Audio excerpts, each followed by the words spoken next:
Per fer un vi negre, el que normalment s'utilitza i es necessita és primer raïm negre i un dipòsit on fer-ho. En el cas del vi negre utilitzem les pells per poder extreure aquest color i fer una maceració durant un temps. Quan creiem que aquesta maceració ja ha acabat i hem extret tot el color i tots els aromes que volem treure de les pells, arriba el moment del descovament. El descovar significa només que primer treure aquest vi, un cop hem tret aquest vi, ens quedaran les pells.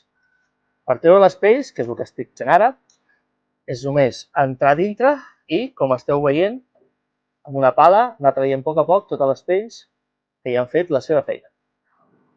En el cas de les àmfores, i a diferència dels dipòsits, el que fem és agafar l'àmfora, la tombem i després, artesanalment i manualment, a poc, amb una pala, anem traient les pells. Un cop hem tret el vi negre de les tines, l'hem separat de les pells, que nosaltres li diem el sagnat, el que farem amb aquest vi és posar-lo ja cap a fer criances.